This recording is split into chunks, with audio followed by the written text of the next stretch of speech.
নমস্কার, বিকেলের সংবাদে সবাইকে স্বাগত। আমি রয়েছে আপনাদের সাথে আমি রাখছি খবরে। ত্রিপুরা ক্রিকেট অ্যাসোসিয়েশনের আন্তর্জাতিক স্টেডিয়াম নির্মাণে নিযুক্ত বহিরাজ্যের ঠিকাদার সংস্থাকে তড়িঘড়ি 28 কোটি টাকা ক্ষতিপূরণ দেওয়ার বিষয়টি নিয়ে সোমবার বিধানসভায় প্রশ্ন তুলে বিরোধী দল কংগ্রেসের। এক্ষেত্রে মুখ্যমন্ত্রীর হস্তক্ষেপও দাবি করেন কংগ্রেসের। জবাবে ভারতীয় ক্রিকেট কন্ট্রোল বোর্ডের তত্ত্বাবধানে চলে ত্রিপুরা ক্রিকেট অ্যাসোসিয়েশন। ডিসি এর আর্থিক বিষয়ে হস্তক্ষেপ করার এখতিয়ার নেই রাজ্য সরকারে, তবে আইন শৃঙ্খলার বিষয় নিয়ে হস্তক্ষেপ করতে পারে সরকার বলে বিধানসভায় জানিয়েছেন মুখ্যমন্ত্রী ডাক্তার মানিক সাহা। উচ্চ আদালতের বিচারকের তত্ত্বাবধানে যেহেতু পুরো বিষয়টি রয়েছে, সেক্ষেত্রে সরাসরি এই বিষয়ে সরকারের হস্তক্ষেপ করার এখতিয়ার নেই বলে জানিয়েছেন মুখ্যমন্ত্রী ডাক্তার মানিক সাহা।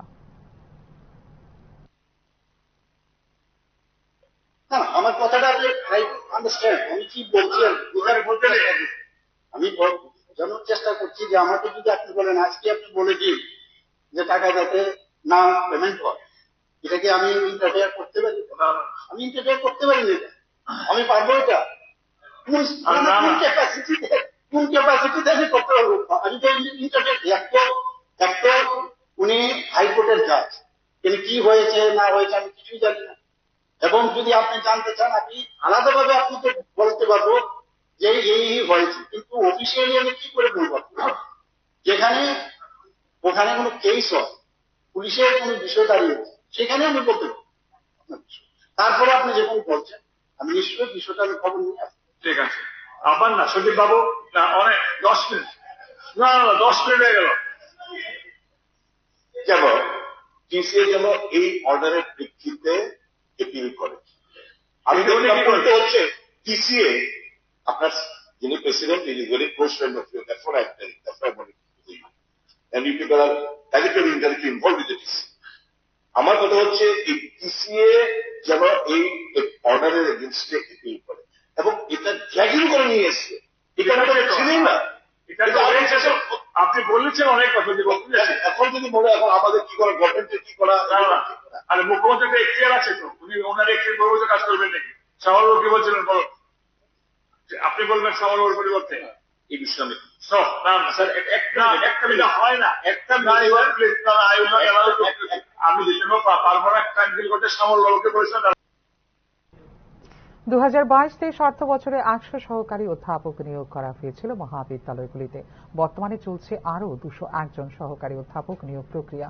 সোমবার বিধানসভায় একথা মুখ্যমন্ত্রী ডাক্তার মানিক সাহা। শুধু তাই নয়, অতিরিক্ত আরও 200 জন সহকারী অধ্যাপক নিয়োগের জন্য অনুমোদন দিয়েছে রাজ্য অর্থ দপ্তর। এছাড়া রাজ্যের 20টি সাধারণ ডিগ্রি কলেজে স্থায়ী অধ্যক্ষ নিয়োগের জন্য দায়িত্ব দেওয়া হয়েছে টিপিএসসিকে বলে বিধানসভায় জানিয়েছেন মুখ্যমন্ত্রী ডাক্তার মানিক সাহা।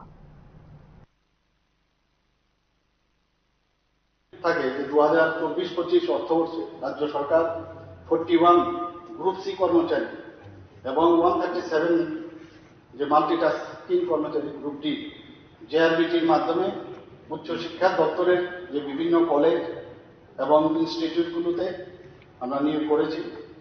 রাজ্য সরকার 2022-23 অর্থবর্ষে 100 জন সহকারী অধ্যাপক রাজ্যের বিভিন্ন কলেজে নিয়োগ করেছে। এছাড়াও 201 জন 201 সহকারী অধ্যাপক পদে নিয়োগের প্রক্রিয়া চলছে। আরো 200 জন সহকারী অধ্যাপকের পদ সৃষ্টির জন্য অনুমোদন অর্থ দপ্তর থেকে পাওয়া গেছে। ইতিমধ্যে 13টি সাধারণ ডিগ্রি কলেজে স্থায়ী অধ্যক্ষ নিয়োগের জন্য ত্রিপুরা লোকসভা টিপিএসসির কাছে আমরা পাঠিয়েছি এবং উপযুক্ত প্রার্থী নির্বাচনের জন্য তারা দরখাস্ত আহ্বান করেছেন, অ্যাডভার্টাইজমেন্ট করেছেন। রাজ্য সরকার এই স্থায়ী পদে কর্মচারী নিয়োগের জন্য সর্বদাই সচেষ্ট রয়েছে।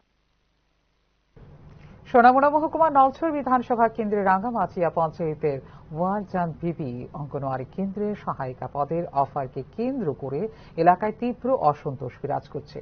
ক্ষুব্ধ গ্রামবাসীরা রাঙ্গামাটিয়ার এই অঙ্গনওয়াড়ি কেন্দ্রে তালা ঝুলিয়ে দিয়েছেন। রাঙ্গামাটিয়া ওয়ারজান বিবি অঙ্গনওয়াড়ি কেন্দ্রে সহায়িকা শূন্য পদ পূরণের জন্য এলাকার 3 জন মহিলা ইন্টারভিউ দিয়েছিলেন এবং স্থানীয় পঞ্চায়েত থেকে এলাকার বাসিন্দা শিল্পী বেগমকে নিয়োগের সিদ্ধান্ত নেওয়া হলেও কোনো এক অদৃশ্য কারণে সহায়িকা পদে শিল্পী বেগমের পরিবর্তে শিল্পী দাস নামে এক মহিলাকে চাকরির অফার দেওয়া হয়। এলাকার সহায় সম্বলহীন মহিলা শিল্পী বেগমকে নিয়োগ না করে চাকরির ক্ষেত্রে বয়সের ঊর্ধ্বসীমা অতিক্রম করে 50 বছর বয়সী মহিলা শিল্পী দাসকে অঙ্গনওয়াড়ি সহায়িকা পদে নিয়োগের ক্ষেত্রে মোটা অঙ্কের টাকার বিনিময় হয়েছে বলে অভিযোগ গ্রামবাসীদের। আসলে পঞ্চায়েতে বয়সটা তোমার 42, এসসি 42, এসসি কত 42, আর আদার মাইনরিটি তারা হইলো 40। আচ্ছা। হ্যাঁ, তো এখন এটা তো পুরো 2 নম্বর হয়েছে। এটা পদ রাখি দেন, চাকরির পদ রাখি অঙ্গনাদি হেল্পার, ওয়ার্কার না, হেল্পার, যে কিছু ভাগ করে ও কাজটাও না। আচ্ছা, এক্ষণে আপনাদের মানে পঞ্চায়েত তরফ থেকে কাকে নাম দেওয়া হয়েছে এটা? এই মহিলা নাম ছিল শিল্পী বেগম। আচ্ছা, নাম কারা হয়েছে এটা? এখন আছে শিপ্তি দাস। শিপ্তি দাস। এখনকার মতো এই মুহূর্তের সংবাদ এই পর্যন্তই। অন্যান্য আপডেটস দেখার জন্য অবশ্যই নজর রাখতে হবে নিউজ স্টার পর্দায়। নমস্কার।